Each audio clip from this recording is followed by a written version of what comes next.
Hi, I'm Kristen. And I'm Charles. And today we're going to talk about The series. One episode of it. Slow Blinks. I think we've picked probably the cream of the crop, the absolute best example of what V as a franchise has to offer. One of the things I love about V is that it is a fairly serious idea that just got sillier and sillier and sillier over time. So originally... Hi, buddy. Hi. Do you want to be in the video? Come be in the video then. Okay, go ahead. So Kenneth Johnson wanted to do a miniseries that was an adaptation of Sinclair Lewis's It Can't Happen Here, which is about a fascist takeover of the U.S. Probably would have been fine and probably would have been good television, but a little movie called Star Wars had just come out. The studio said, this is great, we love this idea, but could you make it more like Star Wars? So the idea changed. It's about an alien invasion that is a fascist takeover of the world. It takes itself very seriously. I can still see her, waving to me as they marched her off with the others to the showers. The final battle, as a sequel, more sci-fi elements are added in the second series where the parallels between them being Nazis really start to fade away. The series is by far the most bonkers.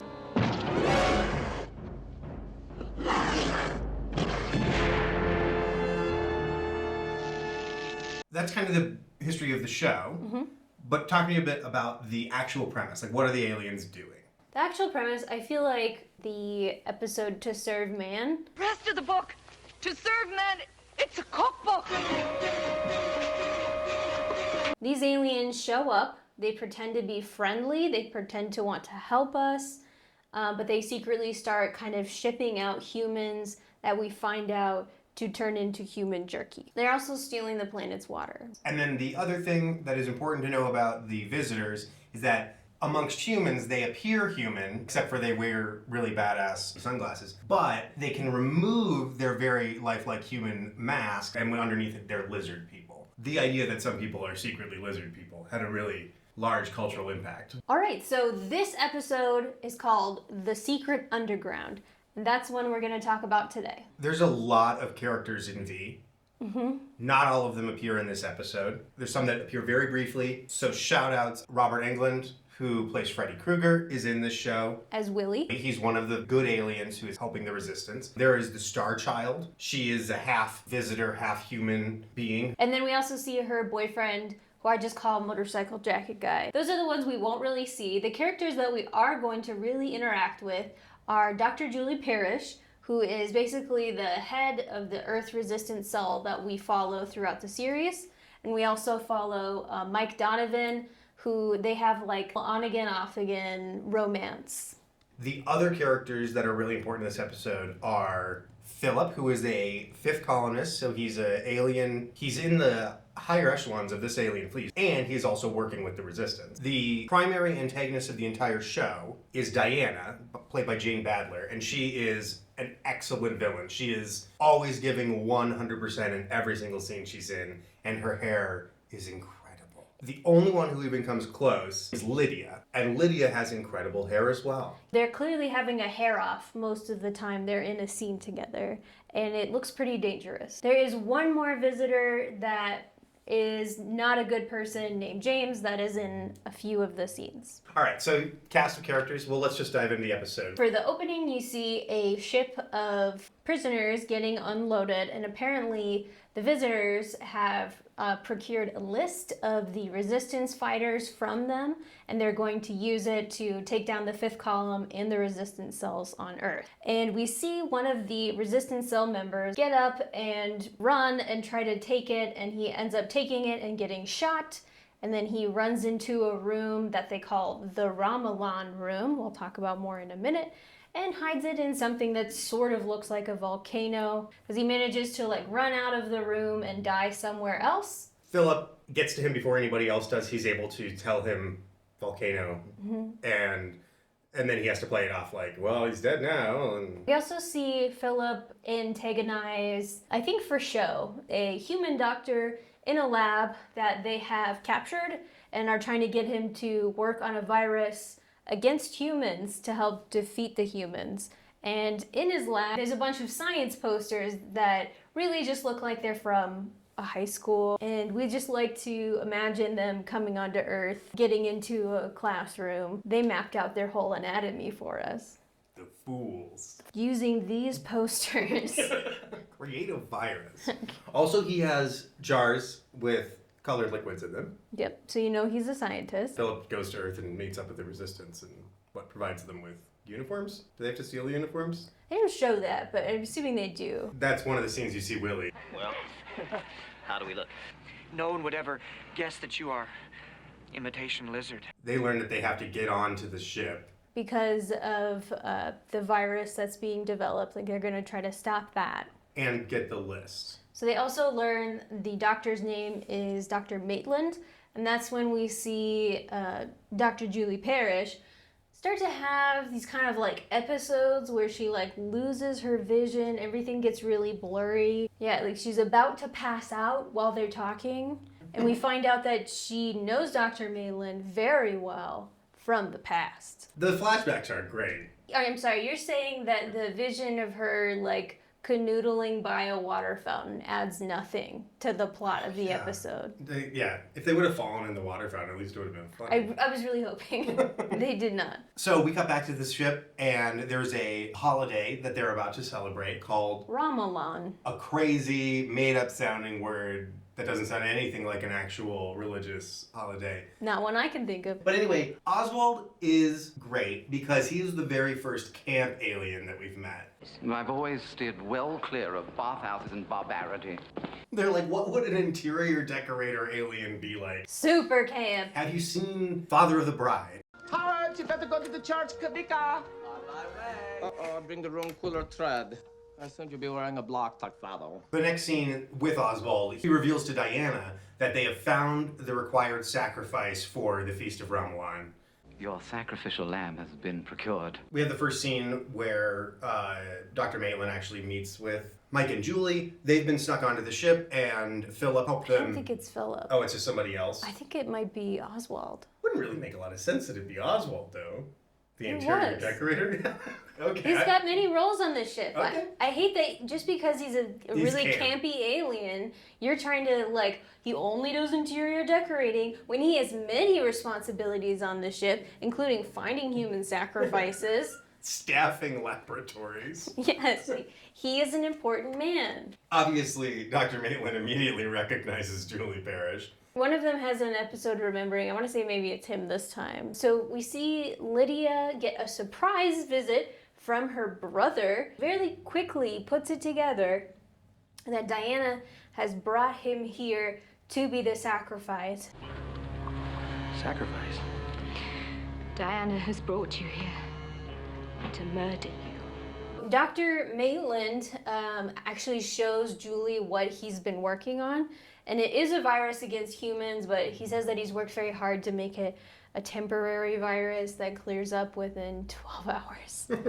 So he's just been stalling them as long as possible so they don't bring in other researchers to actually do what they want to do. Okay. So Lydia begs Philip to help her stop the sacrifice, and they make it clear that like there's only one way. All three of the superior officers on the ship, which is her and Philip and Diana, all have to vote to cancel the sacrifice. So he says he's on board, but, you know, Diana's going to be the hard one. Lydia goes to Diana and confronts her and says, all right, I know you're going to try to sacrifice my brother. What do you want? Now that you mention it, there is something I would like. What? Your life. Now she has to decide whether she's willing to sacrifice her own life to save her brother or not. And there are some vibes between her and her brother. Magenta riffraff vibes. When shall we return to Transylvania, huh? So Mike and Julie are sneaking around the ship, and Diana sees them in a hallway and is like, hey, it's the two most famous resistance fighters on the planet. And then they play dumb and say, well, we're just visitors. We just got here. We got sent from the home planet. Then to finally prove that they really are visitors, they rip off their faces. So the entire time we have been seeing them previously, they have been wearing lizard masks over their real faces and then visitor human replica masks over the lizard masks. It's pretty cool. It's a wonderful scene. Then we have another vibes scene with Lydia and her brother. And her brother says that basically, like, he's down to be sacrificed. Like, it's an honor. And we have another scene with the doctor and Julie and Mike. And the doctor... I don't think Mike is there. Yeah, that would have been pretty awkward. The doctor says, I'm still in love with you. And then they make out. So then we see another scene with Lydia and Martin, and Lydia tells Martin that Diana suspects him of being a fifth columnist, which is apparently mutiny because he is a superior officer. Julie comes up with a plan to seduce James. Her plan is to go into his quarters, but then tell him, well, you need to step outside of your quarters before I can take my clothes off. And reveal my sexy lizard body. And goes to do it, but when the door opens, Diana's there. Julie has been kidnapped and is being held in the Ramalan room. Diana's plan is to use Julie to expose Philip and lure Mike. Julie sees the Ramalan traditional volcano and puts it together that that's the volcano that the list must be in. Mike and the doctor have to become lab partners for a scene and create some weapons in the laboratory, which is them just mixing together different colored chemicals.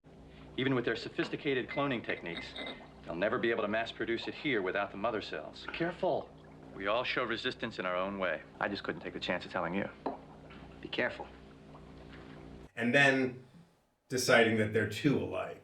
They basically redid a scene that we saw earlier with Martin and Lydia. They don't say any new information, but we do get to see them drinking cocktails. Yeah! It does look like Tang, which you need in space. The doctor, using some of the chemicals that they mix together, creates a diversion. Mike's able to go and rescue Julie. He also sees the Ramalan volcano and also figures it out. They go to the volcano and find the list. Which is a floppy disk. I don't know if we said this. As Mike and Julie are escaping, Mike discards his helmet because who needs to be in disguise anymore when you're the most wanted person on the ship? And they attack two visitors. Then they take the fake human masks that they've apparently been holding onto this whole time and put them on the lizard. It looks flawless. Again, this works to confuse Diana. Varna! Arachnaromic fromic. Sparoconvomtoriotic. No, this can't be. Now, this gives the chance for Dr. Maitland, Julie, and Mike to go and blow up the store of the virus that they've created. So Mike, on the way of their escape, does some really awesome combat. He does a really crazy jump kick. It's not as cool as the coolest move that Mike ever does, where he slides down the front of a shuttle and knocks somebody out with his own crotch. Yeah. That's cool. They get to the shuttle bay, and he also grabs a guard that's in a ship and just throws him over his shoulder onto the ground, and then they are able to take the shuttle and escape. Now we cut to the Feast of Ramalan. We see Lydia's brother Nigel stretched out on the table, ready to be sacrificed. Diana has hair at full volume, some sort of glittery thing. Red dress. Yep, and she talks to Lydia and just brags about her victory over Lydia. Lydia also has hair at full volume. A black leather strappy thing. And for some reason they think that during the whole explosion thing that Philip died, because she says if Philip had lived, you wouldn't be able to do this. But Philip shows up, stops the whole thing. He says, wait a minute, Diana. Accusations? What accusations? You have no proof.